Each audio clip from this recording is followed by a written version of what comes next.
부활하신 예수님이라는 제목으로 말씀 증거할 때 많은 은혜를 받으시기 바랍니다. 우리 기독교의 가장 큰 신비요 핵심이 무엇이겠습니까? 십자가에 달려 돌아가신 예수님께서 3일 만에 다시 부활하셨다는 사실, 이것이 가장 큰 신비요 핵심이 될 것입니다. 기독교의 상징은 십자가입니다.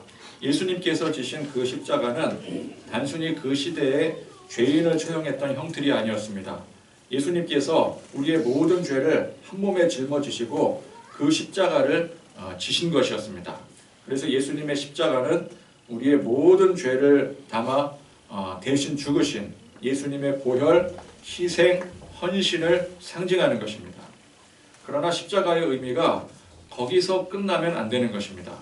예수님께서 십자가에 돌아가셨다. 이는 우리의 모든 죄가 십자가에 함께 죽은 것입니다. 그렇다라고 하는 것은 우리도 그 죄와 함께 다 죽은 것입니다.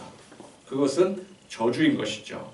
근데 죽은 것으로 끝나버리면 그게 다 무슨 의미가 있겠습니까? 중요한 사실은 예수님께서 다시 살아나셨더라는 것입니다. 우리의 모든 죄는 십자가에 못 박아 예수님과 함께 다 죽고 새 생명으로 예수님께서 살아나셨듯이 우리도 다 함께 새 생명으로 다시 살아나게 된 것입니다. 그래서 부활이 없다면 십자가도 의미가 없는 것입니다. 부활의 주님께서 죽음의 권세를 이기시고 승리하신 오늘 이 주일, 그 영광의 기쁨을 찬송하며 그 감격의 기쁨을 함께 나누시는 시간 되시기를 바랍니다. 아멘. 그래서 오늘 이 부활절뿐만 아니라 매 주일 이 정해진 날은 주님께서 부활하신 날, 우리의 새 생명이 다시 태어난 날, 그래서 이 날이 바로 우리의 영적 생일이기도 한 것입니다. 어떤 사람은 내가 처음 예수 믿은 날, 예수님을 영접한 그 날이 영적 생일이다 라고 하는데, 사실 우리가 언제 예수님을 영접했든지 간에 예수님께서 부활하신 그날, 그때 이미 우리의 영혼이 하나님의 예정으로 새 생명을 얻었다라는 것이죠. 그래서 육신의 생일은 1년에 한 번 미역국도 먹고 또 식구들이나 친구들끼리 또 친지들끼리 모여서 파티도 하고 뭐 그렇게 하겠지만, 우리의 영혼의 생일은 매주일 한 번, 그렇죠? 이 주일이 결국은 이 부활을 기념하는 그 주기로서 이것이 우리의 영적 생일이라고 하지 않았겠습니까? 그러니까 우리 영적 생일은 매주일 한 번 오게 되는 거죠. 그래서 이 주일이 바로 우리의 영적 생일이 되는 것입니다. 그러니까 이 날이 얼마나 기쁘고 감격스러운 날입니까? 부활절이니까 특별하다 그렇지만 매 주일이 특별한 거예요. 그리고 매 주일이 특별하다는 것은 뭐예요? 그 부활로 말미암아 부활의 소망을 붙들고 살아가는 우리의 매 순간의 삶이 특별하다는 것입니다. 그래서 새 생명을 얻은 날, 내 모든 죄와 사망 권세가 깨끗하게 해결된 날이 바로 오늘 이 날인 것입니다. 자, 그런데 예수님께서 부활하신 그 날이 처음부터 그렇게 감격스럽고 영광스러운 날은 아니었습니다. 우리가 보통 상상하는 예수님께서 부활하신 그날 아침을 우리가 떠올려 볼 때 뭐 그 이미지를 우리가 생각할 수 있지 않겠습니까? 일단 예수님의 부활하심을 제일 처음 목격했던 사람들이 여인들이었습니다. 그러면 그 여인들이 우리가 생각할 때는 그 예수님께서 부활하셨으니 얼마나 기뻐하고 찬양하고 영광을 돌렸겠는가? 우리는 그 모습을 상상하기가 쉬운데, 사실 그날 당일은 모두가 예수님을 보고 도망치다시피 했더라는 것입니다. 자, 그날은 안식일 후 첫날이었습니다. 안식일은 시체라든지 부정한 것을 피해야 되는 날이기 때문에 그 다음 날, 즉 오늘 주일 아침 일찍 여인들이 예수님의 무덤을 찾은 것입니다. 그 시대에 그 지역의 장례 문화를 보면은 매장을 하게 되는데 크게 두 종류로 매장을 하게 되었습니다. 하나는 바위를 깎아서 만든 동굴과 같은 그런 무덤인데 주로 이제 부자들이 그런 방식을 이용을 했고요. 또 하나는 그냥 땅을 파서 만든 무덤인데 이는 가난한 사람들 또는 불황자들이 사용했던 방식이었습니다. 예수님은 물론 부자는 아니셨지만 워낙 세간의 큰 관심사였던 죽음이라 바위 동굴 무덤을 사용했습니다. 이 바위 동굴 무덤 안에는 보통 돌 선반을 놓고 그 위에 하얀 세마포로 온몸을 감싸 올려놓았습니다. 세마포는 뭐 마로짠 원단, 지금의 이제 린넨 소재라고 볼 수가 있겠죠. 그리고 그 입구는 큰 돌로 막았습니다. 그러니까 이제 바위 동굴이기 때문에 그만큼 이제 시신의 부패도 천천히 진행되고, 그래서 이 장례 절차를 보다 오래 이제 진행할 수 있게 된 것이죠. 그래서 안식 후 첫날 예수님의 무덤을 찾은 이들이 여인들이었습니다. 말씀을 보니까 막달라 마리아, 또 작은 야고보의 어머니 마리아, 또 살로메. 이 살로메는 요한과 큰 야고보의 어머니입니다. 야고보는 두 명이라 구분을 짓기 위해서 작은 야고보 또 큰 야고보 그렇게 불렀던 것이었습니다. 자, 이 세 여인이 향품을 가지고 무덤을 찾았는데 바로 이 예수님 시신에 사용하려고 가져간 것이었습니다. 사실 그 지방이 얼마나 무더운 지방입니까? 향품 처리를 한다고 시신의 부패를 막을 수는 없지만 그래도 조금이나마 예수님을 더 오래 지키고 싶은 마음, 그만큼 예수님을 사랑했던 그 마음으로 무덤을 찾은 것이었습니다. 또 그것도 그냥 사랑하는 마음만 가지고는 찾을 수가 없는 것입니다. 그 당시 예수님을 따르던 사람들에 대한 분위기가 얼마나 살벌했습니까? 아무도 예수님의 무덤에 얼씬도 하지 못했었는데 이 세 여인은 용감하게 그 무덤을 찾은 것이었어요. 자, 이 여인들은 연약한 우리가 어떻게 무덤에 큰 돌을 굴리고 들어갈 수 있을까 염려했는데 가보니까 이미 무덤에 돌이 굴려져 있더라는 것입니다. 그 안에 보니까 예수님의 시신이 없어졌어요. 그리고 흰옷 입은 한 청년이 그 자리에 걸터 앉아 있었습니다. 얼마나 놀랐겠습니까? 예수님의 시신을 도둑 맞았구나. 그렇게 생각을 한 겁니다. 그러니까 예수님의 부활을 인정하지 않는 사람들이 주장하기를 일찌감치 몰래 예수님의 제자들이 시신을 도둑질해서 마치 부활한 것처럼 꾸몄다. 뭐 그렇게 주장들을 하지 않습니까? 딱 그런 정황이에요. 지금 예수님의 시신을 도둑 맞은 것입니다. 이 여인들이 생각할 때는. 그러니까 놀라있는 여인들에게 그 청년이 예수님의 부활의 소식을 전하는 거예요. 예수님의 시신을 도둑 맞은 것이 아니라 예수님이 말씀하신 그대로 부활하신 것이다. 그럼 이 청년이 누구겠습니까? 그냥 사람은 아니겠죠. 하나님의 사자 천사였습니다. 그리고 곧 예수님을 만나게 될 것을 이 천사가 말해줍니다. 그러나 너무 놀란 이 여인들은 그 말을 제대로 들을 수가 없었어요. 8절 말씀에 보니까 여인들이 몹시 놀라 떨며 나와 무덤에서 도망하고 무서워하여 아무에게도 아무 말도 하지 못하더라. 그러니까 이 여인들은 지금 예수님 시신이 도둑 맞았다. 큰일 났다. 그런데 이걸 감히 누구에게도 말하지 못하는 거예요. 너무 큰일이기 때문에. 너무 무서워서. 누가 감히 이런 짓을 하겠는가? 그러면 이제 십자가 처형을 주도했던 그 사람들 아니겠는가? 그럼 이걸 누구한테 말할 수 있나? 지금 굉장히 위태로운 상황이다. 그리고 두려움에 떨었더라는 것이죠. 그리고 나서 이제 막달라 마리아가 홀로 있을 때에 부활의 주님이 먼저 이 마리아에게 나타나십니다. 그때서야 예수님이라는 사실을 알게 된 마리아가 예수님의 죽음을 지금까지도 슬퍼하며 울고 있는 다른 사람들에게 가서 이제 처음 알리게 된 거예요. 알렸는데 정작 그 소식을 들은 사람들이 또 이 마리아의 말을 믿지 않습니다. 그러니까 이 세 여인들도 처음에 그 천사의 말을 듣고도 믿지 않았던 것처럼 그 소식을 전했던 다른 제자들에게도 다른 제자들도 그 소식을 들었지만 믿지 않았더라는 거예요. 그 후에 제자들 중 두 사람이 걷는 길에 예수님께서 또 나타나십니다. 그래서 이 두 제자들이 또 가서 다른 제자들에게 알렸는데 역시 믿지 않았더라는 거예요. 자, 이것이 예수님께서 부활하신 역사적인 그 날의 실체입니다. 우리가 생각할 때는 예수님이 부활하셨으니 이 제자들이 얼마나 기뻐했을까? 그 여인들이 얼마나 기뻐했을까? 그런데 그날 정작 다들 도망가 버렸더라는 것이죠. 믿지 않고.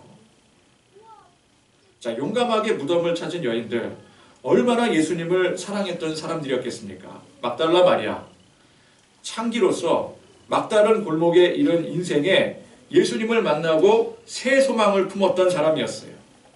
예수님의 시신을 조금이라도 더 온전히 보존하고자 향품을 들고 무덤을 찾았는데 정작 그 예수님의 부활을 누구보다 기뻐하고 감격하고 영광 돌려야 할 그들이 예수님의 부활 소식을 두려워하며 듣고도 도망쳤더라는 것입니다. 또 예수님의 제자들, 뭐 자기 직업이라든지 가족이라든지 모두 다 팽개쳐버리고 3년 동안이나 예수님을 따랐던 사람들입니다. 이들이 또 얼마나 예수님을 사랑하고 존경했습니까? 비록 이들이 연약해서 예수님께서 잡히시고 십자가에 처형당하실 때는 배신을 하고 도망치기도 했지만 정말 이들이 예수님을 배신하고 싶어서 생각이 달라져서 그런 것이 아니었습니다. 상황이 두려우니까. 사람도 두려우면 또 우리도 이렇게 평소에 씩씩하고 용감할 때는 뭐든지 할 수 있을 것 같지만 마음에 두려움이 엄습해 올 때는 또 달라질 수가 있는 거거든요. 그러니까 예수님께서 돌아가시게 돼서 시리에 빠져서 울고 있던 그들에게 예수님께서 다시 살아나신 부활의 소식은 뭐 감동, 감격 그 이상일 것입니다. 말로 표현할 수 없는 기쁨이었을 거예요. 그런데 이 제자들은 정작 그 소식을 듣고 믿지 않았더라는 것이죠. 여러분, 세상에 믿을 수 없는 게 죽은 사람이 살아나는 일입니다. 그러나 적어도 이들은 죽은 사람이 실제로 살아나는 장면을 목격했던 사람들이었어요. 나사로가 그랬었죠. 죽은 나사로가 살아났었죠. 회당장 야이로의 딸이 죽었는데 살아났었죠.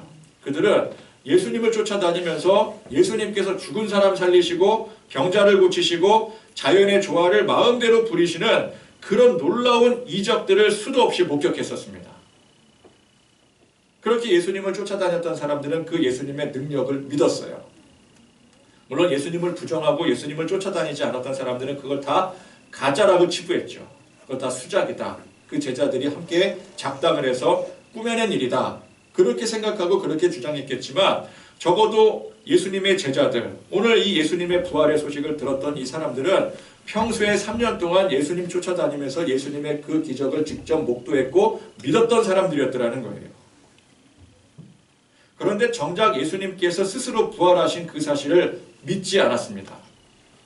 예수님께서 제자들 데리고 다니시면서 직간접적으로 예수님 장차 부활하실 것에 대해서 얼마나 많이 말씀을 하셨습니까? 그럼에도 그들은 믿지 않았더라는 거예요. 그래서 부활의 주님께서 제자들이 있는 곳에 나타나셔서 꾸짖으십니다. 오늘 말씀 보니까 꾸짖으셨다 그랬어요. 그러니까 무엇을 꾸짖으셨다고 했습니까? 믿음이 없는 것과 마음이 완악한 것을 꾸짖었다고 했어요. 자, 믿음이 없는 것. 그거는 그 여인들과 제자들이 예수님께서 다시 살아나신 사실을 믿지 못했으니 그렇다 치더라도, 그러니까 믿어야 되는데 믿지 못했으니 꾸중 당할 만하지 않겠습니까? 그러나 마음이 완악한 것.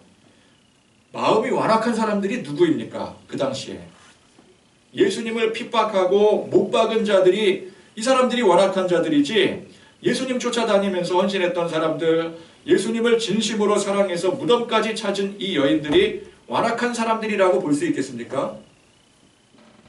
그러니까 예수님을 핍박하고 못 박은 자들은 당연히 완악한 것이려니와 믿음이 없는 것도 완악한 것이라는 거예요. 세상에는 딱 두 종류의 사람이 존재합니다. 믿음이 있는 사람과 믿음이 없는 사람. 의인과 악인. 의인은 어떤 사람이에요? 착한 행실을 많이 한 사람이 의인이 아니라 예수님을 믿는 사람이 의인인 거예요. 악인, 완악한 사람은 어떤 사람이에요? 행위가 어떠하냐에 관계가 없이 예수님을 믿지 않는 사람이 악인이요 완악한 사람이라는 것입니다. 아무리 예수님을 3년 동안이나 쫓아다니면서 헌신을 했어도 믿음이 없으면 그 사람은 어떤 사람이에요? 믿음 없는 완악한 사람이라는 거예요. 그러니까 믿을 걸 믿으래야지. 죽은 사람이 다시 살아난다는 거 그거 어떻게 믿냐? 그래서 합리적으로 믿지 않는 사람도 결국은 믿음이 없는 사람입니다. 완악한 사람이라는 거예요. 그러나 아무리 합리적이지도 않고 예수님을 지금 생전 처음 만났다 할지라도 예수님을 믿으면, 자, 여기서 믿음이라는 것은 그냥 예수님의 존재를 믿는 것이 아닙니다. 그 시대 사람들은 그런 기준이라면 다 예수님을 믿었겠죠. 예수님의 존재, 나는 예수님을 알아. 그걸 믿음이라고 하는 게 아니에요. 예수님께서 내 죄를 사하시고 십자가에 달려 돌아가셨지만 부활하신 그 사실을 믿는 게 믿음인 거죠. 그래서 이 사실을 믿으면 그 사람이 믿음의 사람이요 의인이 되는 것입니다. 그래서 이 장면이 시사해 주는 바가 큰 것입니다. 그래도 예수님 장례를 치르고 또 무덤까지 찾아서 지극정성으로 돌보던 연인들, 또 비록 배신하고 뿔뿔이 흩어지긴 했어도 그래도 다시 모여서 예수님의 죽으심을 슬퍼했던 제자들. 그러니까 제자들 본심이 정말 배신하려고 했던 본심은 아니었잖아요. 정말 예수님을 사랑하는 마음은 끝까지 남아 있었잖아요. 그러면 그 모습이 참 딱해서라도 그래도 안쓰럽고 대견스러워서 격려도 해주시고 칭찬도 해주고 뭐 그래야 될 것 같은데 예수님 뭐라고 말씀하셔요? 믿음이 없고 완악한 자들아 하면서 꾸짖으시더라는 거예요. 자, 중요한 게 무엇이겠습니까? 이 믿는 게 중요하다라는 거예요. 믿음이 중요하다라는 것입니다. 예수님 열심히 쫓아다니고 무덤까지 찾아 돌볼지라도 믿음이 없으면 아무 소용이 없는 것입니다. 그런 노력이나 그런 희생들이 다 쓸데없는 것이라는 것이 아니라 그런 노력과 희생도 반드시 믿음이 있어야 의미가 있는 것이라는 거죠. 자, 그렇다고 해서 예수님께서 이들을 꾸짖기만 하시진 않으셨습니다. 이어서 바로 복음을 전파하라는 사명을 주십니다. 그리고 그 사명을 감당할 수 있는 능력도 주시겠다라고 약속을 하십니다. 자, 여러분, 사명은 누구에게 주겠습니까? 정말 믿을 수 없고 완악한 사람에게 사명을 주겠습니까? 사명은 믿을 만하고 신실하고 의로운 사람에게 주어지게 되는 거예요. 그러니까 예수님께서 이 제자들을 꾸짖으신 것은 어떤 일의 잘잘못을 가리고 벌을 주시기 위해서 꾸짖으신 것이 아닙니다. 사명을 주시고 그에 맞는 능력을 주시기 위해 꾸짖으신 거예요. 그래서 지금은 너희들이 믿음이 없이 완악한 모습으로 있지만 장차 믿음과 능력으로 무장하여 그리스도의 사명을 감당할 때가 온다라는 거예요. 예수님께서 보장하신다라는 것입니다. 그래서 이들에게 진정한 소망을 주시는 거예요. 지금 너의 상태는 꾸짖음 당할 만한 상태다. 그러나 지금 이 상태가 끝까지 지속되지는 않을 것이다. 내가 보증하마, 내가 약속하마. 그래서 소망을 주시는 거예요. 자, 부활의 주님을 만났어도 여전히 믿음이 없어 완악한 제자들. 그러나 그들은 그런 상태가 오래 지속되지 않았습니다. 자, 주님의 때가 되어서 주님께서 오늘 말씀하신 것처럼 이 약속하신 성령을 받게 된 때가 그때가 곧 오게 되는 것이죠.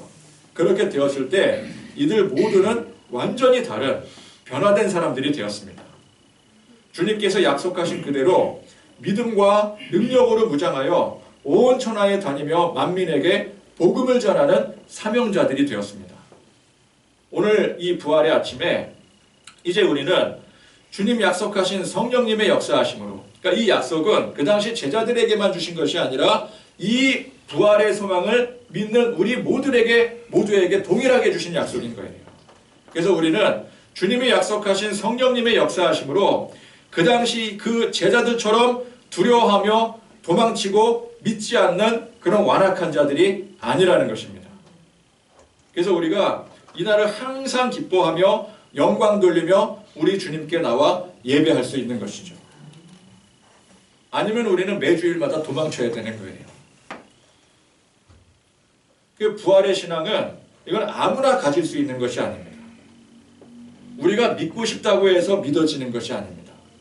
우리는 이제 매 주일마다 부활의 주님을 생각하면서 기뻐하며 영광 돌리기 위해서 주일에 나와서 섬기고 예배하고 하지만 이 믿음이 없는 사람들은 교회 나오라 그래도 도망치잖아요.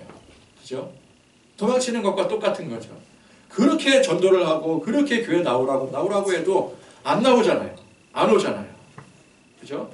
억지로 안 쳐다놓으면 어떻게 하겠어요? 잠깐 한눈 파는 사이에 도망칠 거라고요. 그러나 우리는 도망치지 않습니다. 우리는 자발적으로 나오는 거예요. 왜? 예수님의 부활의 사실을 이제는 믿었기 때문에. 자, 이 여인들이, 이 제자들이 처음에는 믿지 않았지만 그래서 도망을 쳤겠지만 그러나 예수님을 만나고 믿었을 때 도망치겠습니까? 더 이상 도망치는 사람들이 아니게 되는 거예요. 그러니까 우리가 믿고 싶다고 믿어지는 게 아닙니다. 예수님을 누구보다도 사랑했던 여인들, 3년간 자신의 모든 것을 희생하여 예수님을 쫓았던 제자들, 그들도 정작 예수님을 믿지 못했어요. 기적을 본다고 믿을 수 있는 것도 아닙니다. 우리 같으면 보여주면 믿겠습니다. 뭐 그런 사람들 있잖아요. 근데 이 제자들 보세요. 얼마나 많이 봤어요. 세상에 제일 많이 본 사람들이잖아요. 그런데도 이들은 믿지 않았더라는 거죠. 그러니까 우리가 예수님을 믿을 수 있는 것은 전적으로 우리 주님께서 우리 안에 역사하시기 때문에 가능한 일인 것입니다. 약속의 때가 이루어졌기 때문에 우리가 예수님을 믿을 수가 있는 거예요. 이 부활의 아침, 부활의 주님을 맞아 영광 돌리며 찬송하며 경배할 수 있는 것은 우리 안에 그 주님의 성령님께서 함께 하시기 때문인 것입니다. 그렇지 않고서는 우리가 부활의 주님을 찬양할 수가 없는 것이죠.